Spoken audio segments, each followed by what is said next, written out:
Hello दोस्तों, कैसे हो यार आप लोग। आशा करते हैं आप लोग मस्त होंगे और आपकी तैयारी भी मस्त चल रही होगी।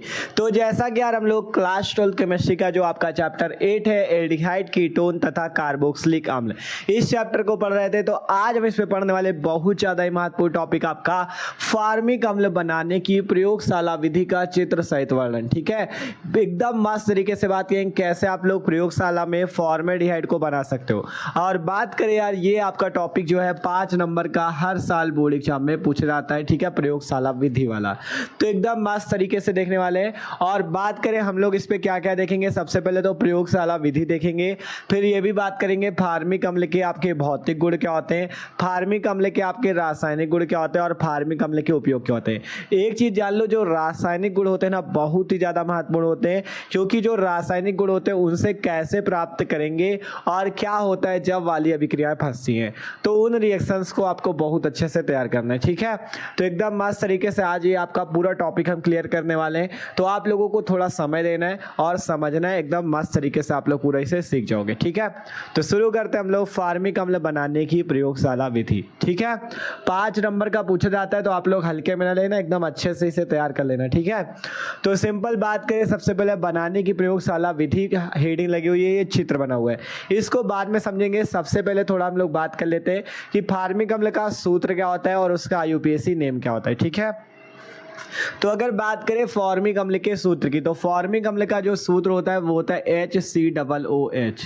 फॉर्मिक अम्ल का जो सूत्र होता है वो होता है HCOOH, इसे बोलते हैं फॉर्मिक एसिड, फॉर्मिक अम्ल। ठीक है, और हम लोग अगर इसके आईयूपीएसी नाम की बात करें कि इसका आईयूपीएसी नाम क्या है, तो आईयूपीएसी नाम कैसे लिखा जाता है। देखो, जब COOH ग्रुप होता है तो उसे कार्बोक्सिल ग्रुप, कार्बोक्सिलिक समूह कहते हैं या कार्बोक्सिलिक ग्रुप कहते हैं।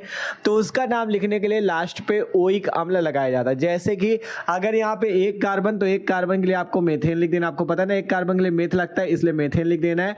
और आपका COOH ग्रुप है, इसलिए यहाँ पे क्या कर देना, ओइक अम्ल, तो इसका नाम हो जाएगा मेथेनोइक अम्ल। ठीक है, इसका आईयूपीएसी नाम हो जाएगा मेथेनोइक अम्ल। ठीक है, मेथेनोइक अम्ल, ये इसका आईयूपीएसी नाम है मेथेनोइक अम्ल। एक कार्बन था इसलिए मेथेन लगा, और कार्बोक्सिलिक का आईयूपीएसी लिखने के लिए ओइक अम्ल लगता है, इसलिए मेथेनोइक अम्ल इसका आईयूपीएसी नाम हो गया। ठीक है, सूत्र है HCOOH, आईयूपीएसी मेथेनोइक अम्ल, और ये जो HCOOH का साधारण नाम फार्मिक अम्ल है। फार्मिक अम्ल इसका एक सिंपल नेम है, आईयूपीएसी मेथेनोइक अम्ल नाम है। ठीक है, तो ये हो गया इसके आईयूपीएसी की बात, किसका आईयूपीएसी और सूत्र क्या होता है।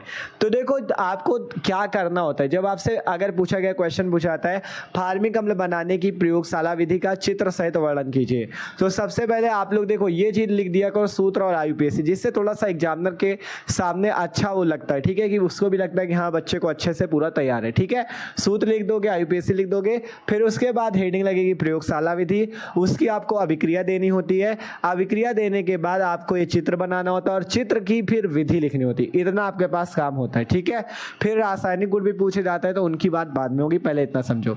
तो सूत्र हो गया, आईयूपीएसी हो गया। अब बात करते हैं प्रयोगशाला विधि की अभिक्रिया। अभिक्रिया अगर आप समझ गए तो आप इस पूरे चित्र को समझ जाओगे।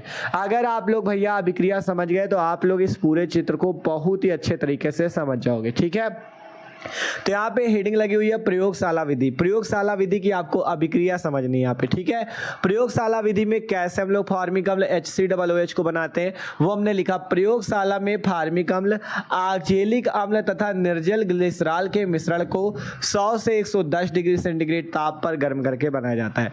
अगर आप लोग फार्मिक अम्ल बनाना चाहते हो तो आपको क्या लेना होगा, सबसे पहले आपको ऑक्जेलिक अम्ल लेना होगा तथा निर्जल ग्लिसरॉल के मिश्रण को 100 से 110 पे गर्म करना होगा, तब जाके आपका फॉर्मिक एसिड, फॉर्मिक अम्ल बन जाता है। ठीक है, कैसे बनता है उसकी अभिक्रिया को समझने का प्रयास करो। ठीक है, बात करें हमें लेना क्या है, ऑक्जेलिक अम्ल। तो ऑक्जेलिक अम्ल का सूत्र होता है COOH। ठीक है, ये क्या होता है आपके पास, ऑक्जेलिक अम्ल। आपको इस ऑक्जेलिक अम्ल को कहा गया निर्जल ग्लिसरॉल, तो आपको ग्लिसरॉल ले लेना है, ग्लिसरॉल। निर्जल ग्लिसरॉल पे आपको करना क्या है, 100 से 110 डिग्री सेंटीग्रेड पे गर्म करना है, 100 से 110 डिग्री सेंटीग्रेड पे गर्म करना है, जिससे बनता क्या है, फॉर्मिक अम्ल। कैसे बनता है यहाँ समझो, HCOO और H मिला के HCOO H बन जाता है ये, और बचा क्या यहाँ से CO2, ये आपका बाहर निकल जाता है। तो इस टाइप से हम लोग फॉर्मिक अम्ल को प्रयोगशाला में बनाते हैं। ऑक्जेलिक अम्ल की ग्लिसरॉल से क्रिया होती है, 100 से 110 पे गर्म करते हैं, तब जाके आपका फॉर्मिक अम्ल और कार्बन डाइऑक्साइड CO2 बाहर निकल जाती है। ठीक है, इसका नाम है ऑक्जेलिक अम्ल, ऑक्जेलिक अम्ल, और इसका नाम है फॉर्मिक अम्ल। CO2 को तो सब लोग जानते होंगे क्या चीज़ है, कार्बन डाइऑक्साइड। ठीक है, तो इस टाइप से आपका प्रयोगशाला में फॉर्मिक अम्ल बनाया जाता है। अभी इसके चित्र को बहुत ही सिंपल वे पे समझेंगे, टेंशन ना लो, पहले अभिक्रिया समझो। ठीक है, अगर हम आपसे कहें प्रयोगशाला में फॉर्मिक अम्ल बनाओ तो कैसे बनाओगे। प्रयोगशाला में फॉर्मिक अम्ल जो होता है ऑक्जेलिक अम्ल तथा निर्जल ग्लिसरॉल के मिश्रण को 100 से 110 डिग्री सेंटीग्रेड ताप पर गर्म करके बनाया जाता है। सिंपल ऑक्जेलिक अम्ल था COOH, फिर आपका ग्लिसरॉल पे हमने 100 से 110 पे गर्म किया, जिससे फॉर्मिक अम्ल और प्लस कार्बन डाइऑक्साइड बाहर निकल गई। ठीक है, ये जो बीच में लगा हुआ है ये कार्बन और कार्बन के बीच में बॉन्ड लगा हुआ है। ठीक है, बंध लगा हुआ है, सिंगल बॉन्ड। ठीक है, और बात करें जैसे आपने देखा कि यहाँ पे फॉर्मिक अम्ल ऑक्जेलिक अम्ल और ग्लिसरॉल की क्रिया से फॉर्मिक अम्ल बनता है। अगर आप इसकी क्रिया को पूरा अच्छे से समझना चाहो तो सिंपल देखो, ग्लिसरॉल के सूत्र की बात करें तो ग्लिसरॉल का सूत्र क्या होता है, देखो ग्लिसरॉल का सूत्र आपको यहाँ पे लिखते हैं CH2OH, ये आपका ग्लिसरॉल का सूत्र होता है। ठीक है, ये ग्लिसरॉल का सूत्र होता है। अगर आप इसकी रिएक्शन ऑक्जेलिक अम्ल से करते हो तब आपका कुछ स्टेप्स पे आपका क्या बनता है, फॉर्मिक अम्ल बनता है। ठीक है, तो वो वाली अभिक्रिया आपकी मतलब थोड़ा सा आपको कठिन भी लग सकती है। आप लोग केवल ये लिख सकते हो सिंपल ऑक्जेलिक अम्ल की ग्लिसरॉल पे 100 से 110 पे अभिक्रिया, जिससे फॉर्मिक अम्ल प्लस कार्बन डाइऑक्साइड बनता है। अगर आपको ये वाली अभिक्रिया भी समझनी है ऑक्जेलिक अम्ल की ग्लिसरॉल से कैसे अभिक्रिया होती है तो हम आपको वो भी समझा देंगे, टेंशन ना लो। अभी देखो पहले ये समझो, अभी वो वाली अभिक्रिया भी समझा देंगे कैसे अगर आप ऑक्जेलिक अम्ल की डायरेक्ट ग्लिसरॉल से अभिक्रिया करते हो तब भी आप फॉर्मिक अम्ल बना सकते हो। देखो ये विधि तो है ही है, ये प्रयोगशाला विधि ऑक्जेलिक अम्ल की ग्लिसरॉल पे 100 से 110 पे फॉर्मिक अम्ल बना। आप चाहो तो इस ऑक्जेलिक अम्ल का जो सूत्र है इसकी इस ग्लिसरॉल के सूत्र से अभिक्रिया करा के मतलब ये 3-4 स्टेप पे प्राप्त होता है ऑक्जेलिक अम्ल। ठीक है, तो अभी वो भी दिखा देंगे, टेंशन बिल्कुल ना लो। ठीक है, अभी वो भी समझा देंगे। तो पहले इतना समझ लो कि आपको क्या क्या करना था। पहले आपको करना था, सबसे पहले सूत्र लिखा गया था HCOOH IUPAC मेथेनोइक अम्ल। हमने कहा सबसे पहले प्रयोगशाला विधि की अभिक्रिया समझ लो। प्रयोगशाला में फॉर्मिक अम्ल ऑक्जेलिक अम्ल तथा निर्जल ग्लिसरॉल के मिश्रण को 100 से 110 पे गर्म करके बनाया जाता है। ऑक्जेलिक अम्ल ग्लिसरॉल 100 से 110 पे फॉर्मिक अम्ल बना। अब बात करें भैया इस चित्र पे क्या करना है, चित्र पे कुछ नहीं करना।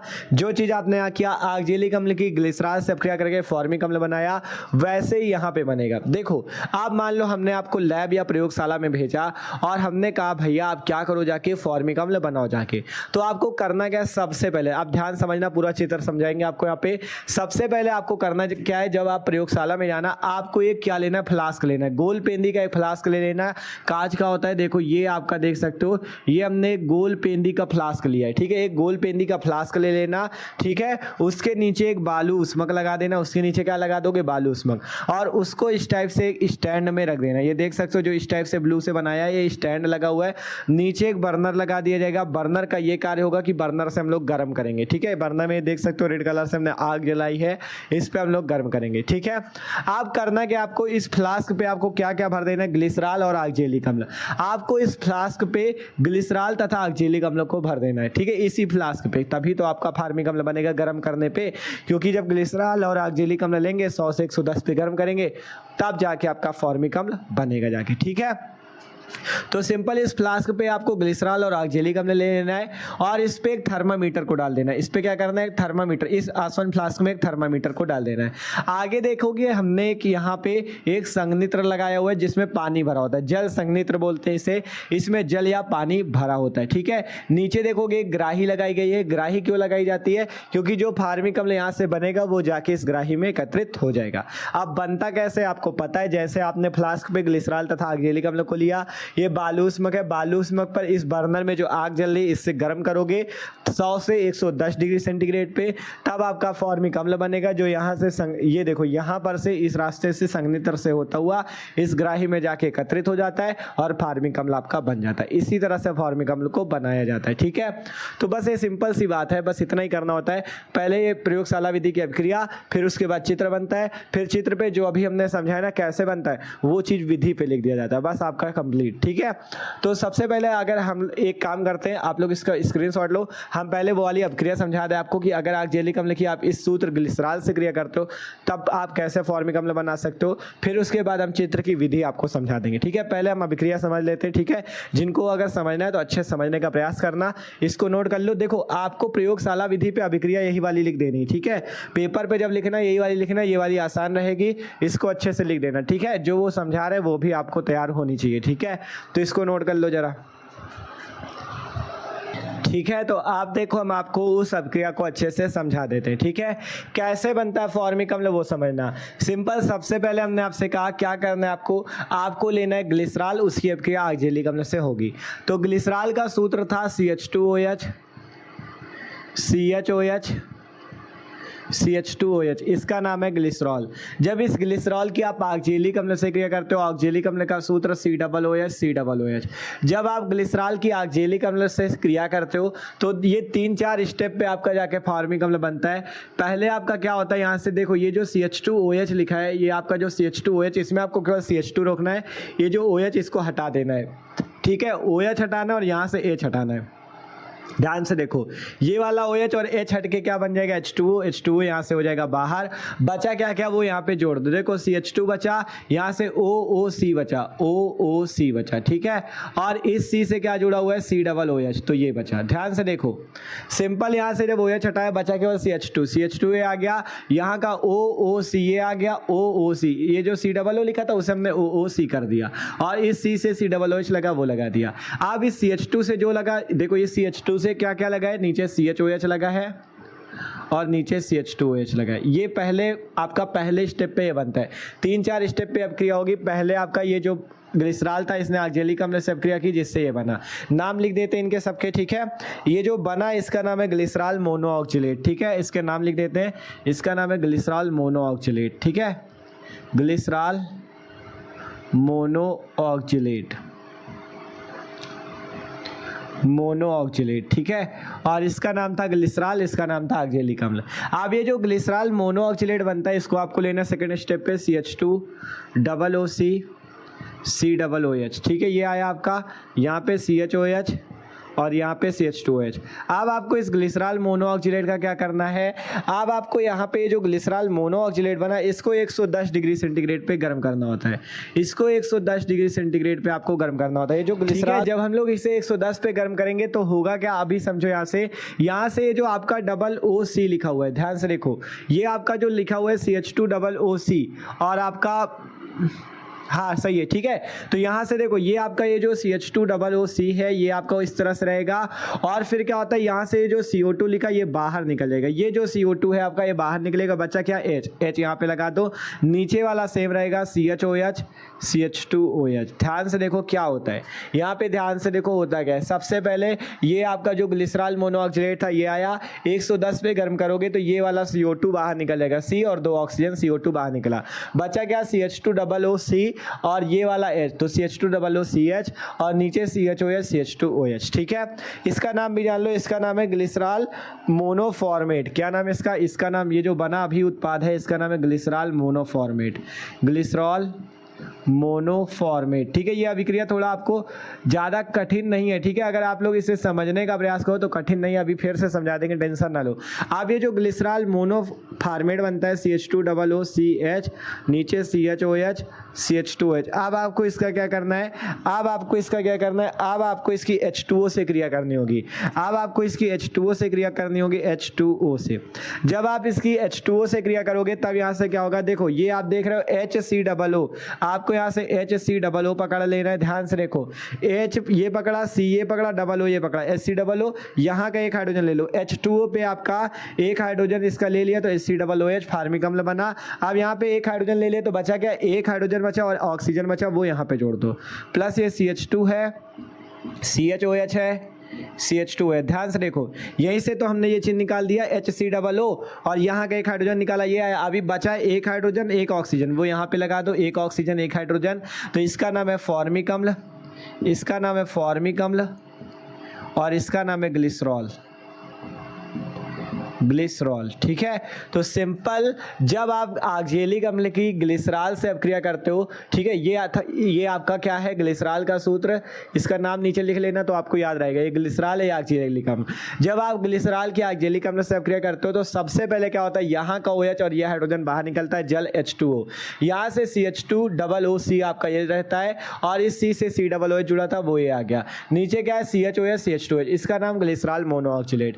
अब आपको ग्लिसरॉल मोनोऑक्सीलेट को 110 पे गर्म कर देना, जिससे CO2 आपका बाहर निकलता है, बच जाता है CH2OOCH और नीचे CHOH CH2H, इसका नाम ग्लिसरॉल मोनोफॉर्मेट। अब इस ग्लिसरॉल मोनोफॉर्मेट की H2O से रिएक्शन कर देना, जिससे HCOO और यहाँ का एक हाइड्रोजन मिलकर HCOOH बना लेता है और CH2OH आपका ये और CHOH CH2H ग्लिसरॉल आपका फिर से बाहर निकल जाता है।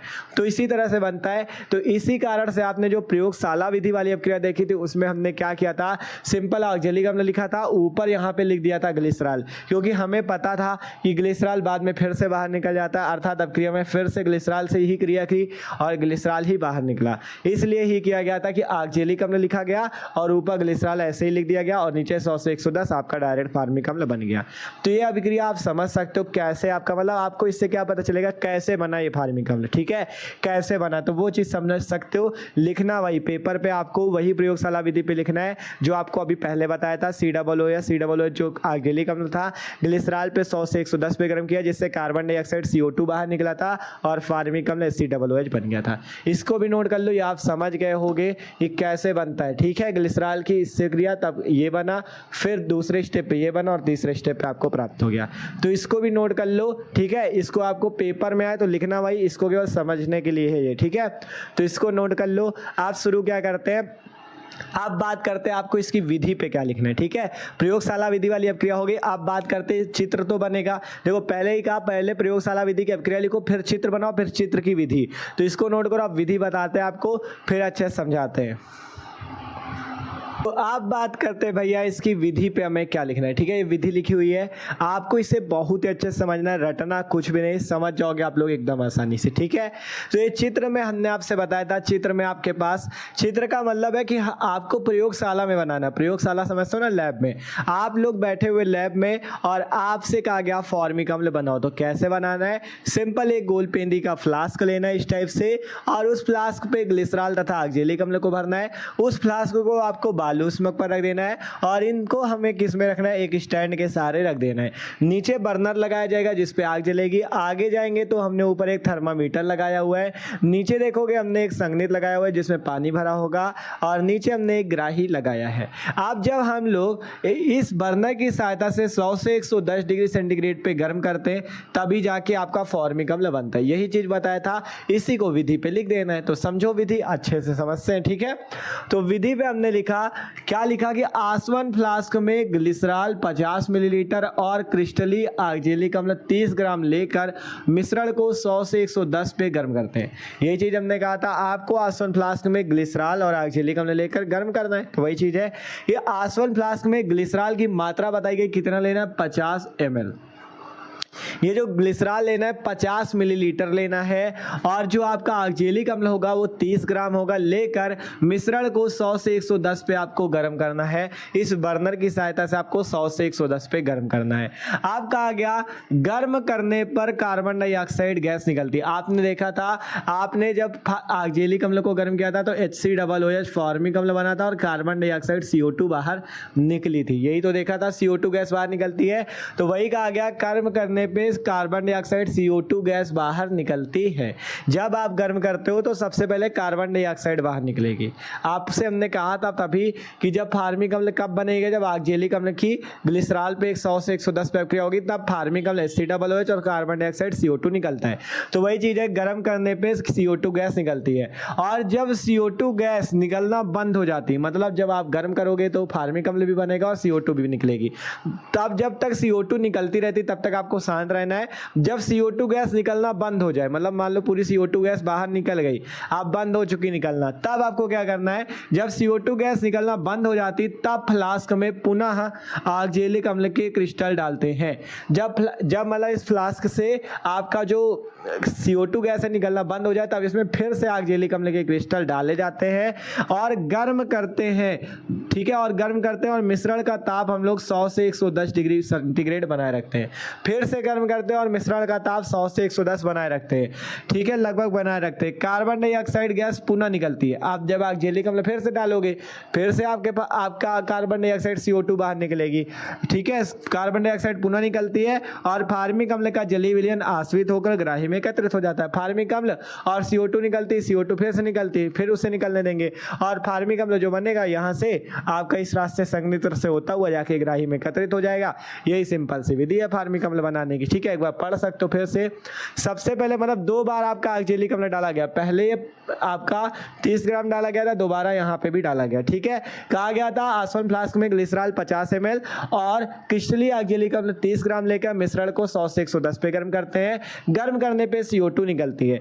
जब तक CO2 गैस निकलना बंद हो जाती, जब मतलब CO2 पूरी निकल जाती, CO2 गैस बंद हो जाती निकलना, तब हम उसमें फ्लास्क में पुनः ऑक्जेलिक अम्ल के क्रिस्टल डाल देते हैं और गर्म करते हैं, जिससे मिश्रण का ताप 100 से 110 डिग्री सेंटीग्रेड लगभग बनाए रखते हैं, जितना कि चाहिए 100 से 110 तक का। ठीक है, और कार्बन डाइऑक्साइड आपको पता पुनः निकलेगी, क्योंकि जब ऑक्जेलिक अम्ल फिर से मिलाओगे फिर से CO2 निकलेगी। कार्बन डाइऑक्साइड पुनः निकलती है और फार्मिक अम्ल का जो जलीय विलयन होता है यहाँ से संघनित्र से होता हुआ आपका इस ग्राही में जाके आश्रित हो जाता है। यही फार्मिक अम्ल बनाने की विधि है। ठीक है, तो बस यही करना है। अगर आपसे पूछा जाए फार्मिक अम्ल बनाने की विधि का सचित्र वर्णन कीजिए प्रयोगशाला विधि का, तो सबसे पहले सूत्र लिख देना, UPSC लिख देना, प्रयोगशाला विधि की जो आपकी अभिक्रिया थी वो लिख देना, फिर उसके बाद ये चित्र बनाना है, फिर उसके बाद ये विधि लिख देनी, आपके 5 नंबर पक्के। अब अगर आपसे मान लो रासायनिक गुण भी, देखो ज्यादातर तो हर प्रयोगशाला विधि पे 2 या 3 रासायनिक गुण जरूर पूछता है, तो रासायनिक गुण भी आपको समझना है।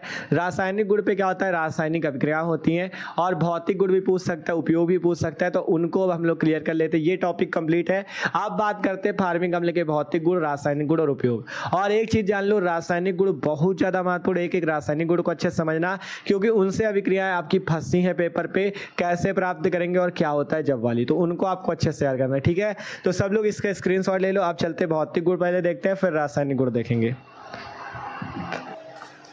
तो आप देखते हैं भैया हम लोग फार्मिक अम्ल के भौतिक गुण, रासायनिक गुण और उसके उपयोग को। ठीक है, तो सबसे पहले बात करते हैं उसके भौतिक गुणों की। देखो भौतिक गुण में ये होता है आपको उसकी भौतिक अवस्थाओं के बारे में बताना होता है, जैसे उसका क्वथनांक कितना है, उसका गलनांक कितना है और वो किस पदार्थ पे विलेय है या किस पदार्थ पे विलेय नहीं, ये सारी चीज़ें भौतिक गुण पे होती है। और रासायनिक गुण पे अभिक्रिया होती है। मान लो फार्मिक अम्ल की इससे अब क्या करते तो ये होगा, इससे अब क्या करते तो ये होगा, ये सारी चीज़ें रासायनिक गुण पे होती है। ठीक है, सबसे पहले भौतिक गुण। भौतिक गुण पे सबसे पहला भौतिक गुण हमने लिखा फार्मिक अम्ल तीखी गंध का एक रंगहीन द्रव है। जो फार्मिक अम्ल है ना भैया, वो तीखी गंध का एक रंगहीन द्रव है, तो हमने लिख दिया फार्मिक अम्ल तीखी गंध का एक रंगहीन द्रव है। दूसरा भौतिक गुण है इसका गलनांक 8.4 डिग्री सेंटीग्रेड तथा क्वथनांक 100.5 डिग्री सेंटीग्रेड होता है। ये जो फार्मिक अम्ल है इसका गलनांक 8.4 डिग्री सेंटीग्रेड तथा क्वथनांक जो होता है 100.5 डिग्री सेंटीग्रेड का होता है। बात करें जो आपका फार्मिक अम्ल है, यह जल, एल्कोहल और ईथर में पूर्ण रूप से मिश्रणी है या विलेय है। ये जो आपका क्या है फार्मिक अम्ल, ये जल, एल्कोहल और ईथर में पूर्ण रूप से मिश्रणी हो जाता है, अर्थात पूर्ण रूप से घुल जाता है या विलेय हो जाता है। तो ये इसके भौतिक गुण है। पहला फार्मिक अम्ल तीखी गंध का एक रंगहीन द्रव है।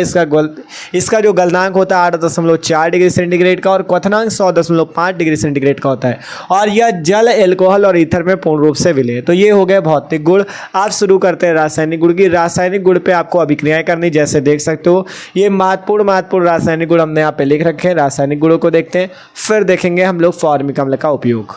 ठीक है, तो अब इनको शुरू करते हैं। तो देखो अगला आपका पहला नंबर जो रासायनिक गुण है वो है NaOH से क्रिया या NaOH से अपक्रिया। जब हम लोग फॉर्मिक अम्ल की NaOH से अपक्रिया करते हैं तो क्या होगा, तो सिंपल आपको यहाँ पे करना क्या है, फॉर्मिक अम्ल को ले लेना HCOOH को और इसकी अभिक्रिया किससे कर देनी है, NaOH से। NaOH का नाम होता है सोडियम हाइड्रोक्साइड। नाम सबके सुनते चलना और जिनको ना याद हुआ करे वो क्या किया करो, सूत्र के नीचे तुरंत नाम लिख लिया करो, इसका नाम सोडियम हाइड्रोक्साइड है, हाइड्रोक्साइड। ठीक है, सही से लिख लेना, हाइड्रोक्साइड लिखा हुआ है, ये का बना हुआ है हाइड्रोक्साइड। ठीक है, सही से आप लोग लिख लेना सोडियम हाइड्रोक्साइड। जब फॉर्मिक अम्ल सोडियम हाइड्रोक्साइड NaOH से अपक्रिया करता है तो क्या होता है, तब यहाँ पे आपका सिंपल से अपक्रिया होती है। देखो यहाँ से HCOO और यहाँ से ये Na मिलके HCOO Na बना लेता है, बचा ये OH और ये वाला हाइड्रोजन मिलके H2O बना लेता है।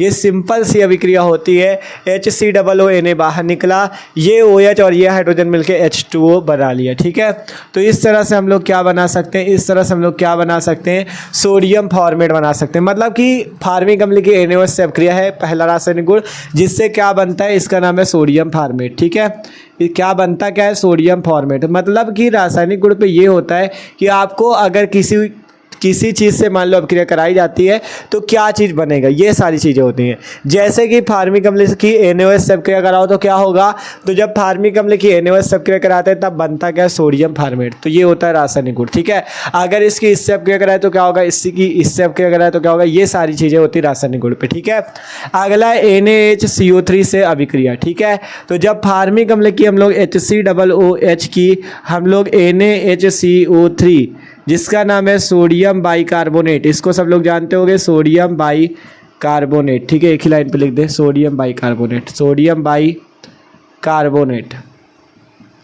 ठीक है, जब हम लोग फॉर्मिक अम्ल की सोडियम बाइकार्बोनेट NaCO3 से अपक्रिया करते हैं तब यहाँ से क्या बनता है, बनेगा वही चीज़। ठीक है, बनेगा वही चीज़ जो ऊपर बना। देखो कैसे, यहाँ से HCOO है, सबसे पहले HCOO लिख दो, यहाँ से Na है HCOO Na, आपका सोडियम फॉर्मेट सबसे पहले निकलेगा। अब बचा क्या क्या, बात करें तो ये हाइड्रोजन बचा, ये हाइड्रोजन बचा और एक ऑक्सीजन बचा, अर्थात H2O बचा। ठीक है, देखो H और O, H2O, और क्या बचा, CO2 बचा, CO2 निकल जाएगा।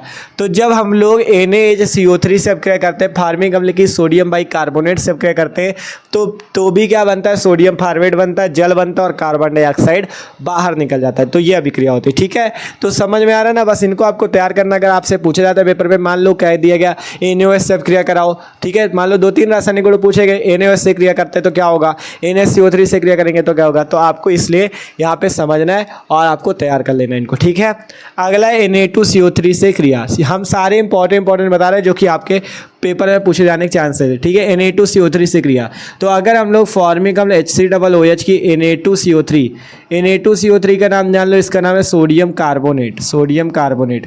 NaCO3 का नाम सोडियम बाइकार्बोनेट है और Na2CO3 का सोडियम कार्बोनेट, दोनों पे डिफरेंस समझ लेना। ठीक है, तो जब इसकी अभिक्रिया होती तब आपका यहाँ से क्या होगा, सिंपल HCOO और यहाँ से Na तो HCOO Na। ठीक है, और यहाँ से आप देखोगे ये हाइड्रोजन बचा, ये हाइड्रोजन बचा। ठीक है, अभी हाइड्रोजन एक ही बच रहा है। तो देखो एक काम करते हैं, यहाँ पे 2 Na, यहाँ पे एक ही Na है, तो यहाँ पे कर लो 2 का गुणा।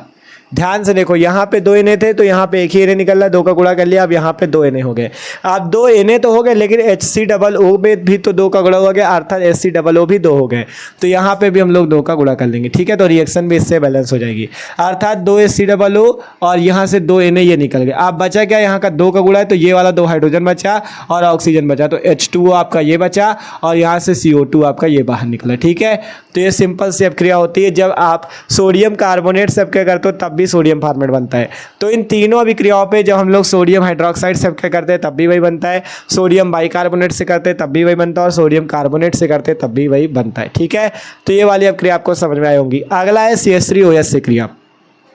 जब फॉर्मिक अम्ल HCOOH जो है CH3OH से क्रिया करता है तब क्या होता है, CH3OH का नाम है मेथिल अल्कोहल, CH3OH का भैया नाम है मेथिल अल्कोहल। क्या नाम है, मेथिल अल्कोहल। जब आपका फॉर्मिक अम्ल मेथिल अल्कोहल से क्रिया करता है तब क्या होता है वो आपको यहाँ पे देखना है। सिंपल देखो, यहाँ से HCOO, पहले तो HCOO ये आ गया HCOO और ये वाला CH3 आगे लग जाएगा, HCOO CH3 हो जाएगा, ये H और OH मिलके H2O निकल जाएगा। इसका नाम जान लो, इसका नाम है मेथिल फॉर्मेट। मेथिल फॉर्मेट, ठीक है, क्या नाम है? Methyl format. मेथिल फॉर्मेट नाम है इसका, ठीक है। सिंपल कैसे हुआ? जब हमने फॉर्मिंग अम्ल की मेथिल अल्कोहल CH3OH अभिक्रिया की, तब जाके आपका मेथिल फॉर्मेट और H2O बना, ठीक है। आप लोग देख सकते हो कैसे अभिक्रियाएं हो रही हैं। अगर यहाँ पे Na लग जाता था तो सोडियम फॉर्मेट, और CH3 लग गया तो मेथिल फॉर्मेट, ठीक है। और भी मान लो CH3 की जगह C2H5 लगा दे तो एथिल फॉर्मेट। इस टाइप से आप नाम भी ले सकते हो, ठीक है। अगला है NH3 से अभिक्रिया, ठीक है। तो जब हम लोग फॉर्मिक अम्ल की HCOOH की NH3 से अभिक्रिया करते हैं, NH3 को कौन कौन जानता है? अमोनिया है, NH3 अमोनिया, ठीक है, अमोनिया है भैया ये। तो जब फॉर्मिक अम्ल की अमोनिया से अभिक्रिया होती है तब यहाँ से क्या होता है आपका, ठीक है। जब फॉर्मिक अम्ल अमोनिया से अभिक्रिया करता है तो सबसे पहले यहाँ से देखो क्या बनता है, HCOO है, तो HCOO और यहाँ से NH3 और ये हाइड्रोजन मिलके NH4 बना लेता है, ठीक है। NH3 और हाइड्रोजन मिलके NH4 बना लेता है, इसका नाम हो जाता है अमोनियम फॉर्मेट। जब NH4 लगता है तो उसका नाम होता है अमोनियम, और HCOO की जगह फॉर्मेट लग रहा है इतनी देर से, तो फॉर्मेट लगा दो, अमोनियम फॉर्मेट, ठीक है। तो जब फॉर्मिक अम्ल HCOOH ने अमोनिया NH3 से अभिक्रिया की, तब HCOO NH3 और हाइड्रोजन मिलकर HCOO NH4 हो गया। अगर आप इसको गर्म कर देते हो, अगर आप इसको गर्म कर देते हो तो यहाँ से क्या बन जाता है, HCO। ध्यान से देखो, यहाँ से देखो, जब आप अगर इसे गर्म कर देते हो तो यहाँ से HCO और यहाँ से N, और यहाँ 4 हाइड्रोजन है, 2 हाइड्रोजन HCO NH2 बन जाता है, और 2 हाइड्रोजन और एक बीच का ऑक्सीजन H2O अलग निकल जाता है। इसका नाम क्या है? इसका नाम है फॉर्मेमाइड। इसका नाम है फॉर्मेमाइड, ठीक है, इसका नाम है फॉर्मेमाइड। तो अगर आप लोग फॉर्मिक अम्ल की अमोनिया से अभिक्रिया करते हो तो आपका सबसे पहले यहाँ से HCOO NH4 अमोनियम फॉर्मेट बनता है, और अगर आप लोग इस अमोनियम फॉर्मेट को गर्म कर देते हो तो यहाँ से HCO NH2 फॉर्मेमाइड बन जाता है, और 2 हाइड्रोजन और एक ऑक्सीजन मिलकर H2O आपका बाहर निकल जाता है। तो ये थी अमोनिया से अभिक्रिया, ठीक है। सारे महत्वपूर्ण है जो कि आपके पेपर में पूछे जाते हैं, वो वाले आपको बता रहे हैं, ठीक है। अब बात करते हैं फेलिंग विलयन और टालेन अपकर्मक। ये मोस्ट इंपॉर्टेंट है, फेलिंग विलयन और टालेन अपकर्मक। जब फॉर्मिक अम्ल फेलिंग विलयन से क्या करता है तो क्या होता है, जब फॉर्मिक अम्ल टालेन अपकर्मक से क्रिया करता है तो क्या होता है? तो सिंपल, जब फॉर्मिक अम्ल आपका HCOOH फेलिंग विलयन होता है आपका क्या है? फेलिंग विलयन होता है CuO, इसको बोलते हैं फेलिंग विलयन, इसी को बोलते हैं फेलिंग विलयन। अगर CuO से क्रिया हो रही तो आप जान जाना ये क्या है, फेलिंग विलयन है। तो जब फॉर्मिक अम्ल फेलिंग विलयन CuO से क्रिया करता है तो क्या होता है, यहाँ से सिंपल कुछ नहीं करना, यहाँ पे 2 का गुणा कर लेना। जब 2 का गुणा कर लोगे तो 2 Cu हो जाएंगे, अर्थात Cu2O आपका निकल जाता है, यहाँ से Cu2O निकल जाता है। आप 2 का गुणा, यहाँ पे 2 O हो चुके थे, 1 O निकला, 1 O अभी बचा है, 1 O बचा तो ये हाइड्रोजन और 1 O मिलके H2O बना लेता है, और यहाँ से ये CO2 अलग निकल जाता है। इसका नाम जान लो, ये है क्यूपरस ऑक्साइड। इसका नाम है क्यूपरस ऑक्साइड, क्यूपरस ऑक्साइड। और इसका जो है लाल अवक्षेप बाहर निकलता है, ठीक है, लाल अवक्षेप बाहर निकलता है, ये चीज़ याद रखना। आपसे अगर कहा जाए फॉर्मिक अम्ल की फेलिंग विलयन से अभिक्रिया करो तो आप क्या बताओगे? जब हम लोग फॉर्मिक अम्ल की फेलिंग विलयन से अभिक्रिया करते हैं तो क्यूपरस ऑक्साइड का लाल अवक्षेप बाहर निकलता है, ठीक है, ये चीज़ याद रखना। फॉर्मिक अम्ल की फेलिंग विलयन CuO से अभिक्रिया हुई तो Cu2O, जिसका नाम है क्यूपरस ऑक्साइड का लाल अवक्षेप, और H2 और ऑक्सीजन H2O निकल जाएगा, और CO2 आपका अलग बाहर निकल जाएगा। तो ये है फेलिंग विलयन वाली अभिक्रिया, ठीक है। अब बात करते हैं टालेन अपकर्मक। टालेन अपकर्मक में क्या होता है? जब हम लोग फॉर्मिक अम्ल HCOOH, ठीक है, HCOOH, देखो दिख रहा है कि नहीं आपको यहाँ पे? तो देखो पहले कर देते हैं यार, ठीक है, देखें यहाँ पे दिख रहा है कि नहीं।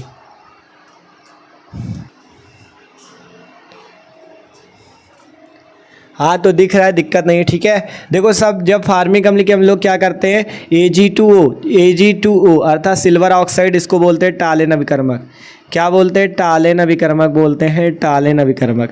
और भी नाम इसका याद रखना, इसका नाम है सिल्वर ऑक्साइड, ठीक है, सिल्वर ऑक्साइड या टालेन अभिकर्मक। तो जब सिल्वर ऑक्साइड से क्रिया होती है तो यहाँ पे 2 Ag है, अर्थात Ag2 लिखा है, तो यहाँ से 2 Ag बाहर निकल जाता है। सबसे पहले तो सिल्वर का काला अवक्षेप, और यहाँ से H और O मिलके H2O, और यहाँ से CO2 आपका कार्बन डाइऑक्साइड निकल जाता है। यहाँ पे जो बना है Ag, इसको बोलते हैं ये सिल्वर, और ये जो होता है काला निकलता है, काला सिल्वर निकलता है, काला अवक्षेप निकलता है।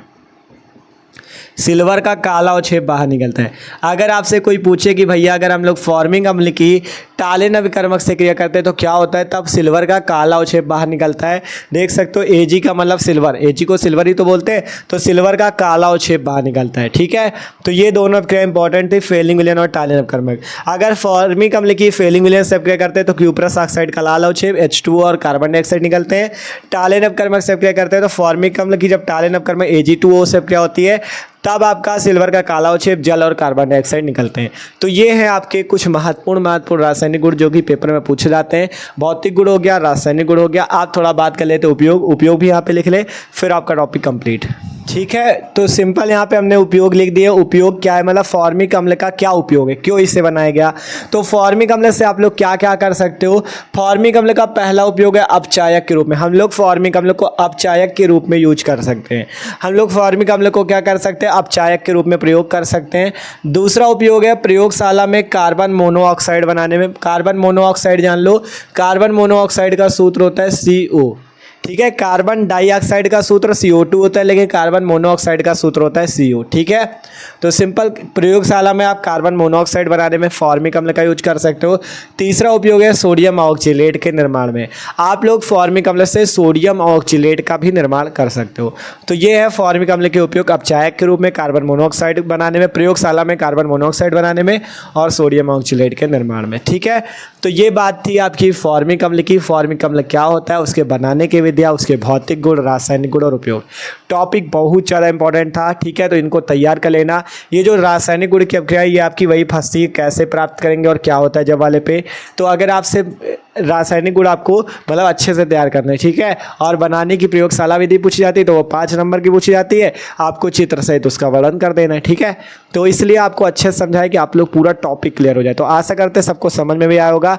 तो समझ में आओ यार तो वीडियो को लाइक कर लो, और जो लोग चैनल पर नए हो सब्सक्राइब कर लो, और यार अपने दोस्तों के साथ भी वीडियो शेयर किया करो जिससे वो लोग भी अच्छे से तैयारी कर पाए। ठीक है, और ज़्यादा से ज़्यादा लोगों को चैनल पर जोड़ने की कोशिश करो। सब्सक्राइब कर लो सब लोग। ठीक है, क्योंकि मस्त तरीके से आपकी तैयारी हो रही क्लास 12 की। डिस्क्रिप्शन पे आपको केमिस्ट्री की प्लेलिस्ट मिल जाएगी, उस पर जाके आप और भी वीडियो देख सकते हो। ठीक है, तो मिलते हैं यार अगले वीडियो पे।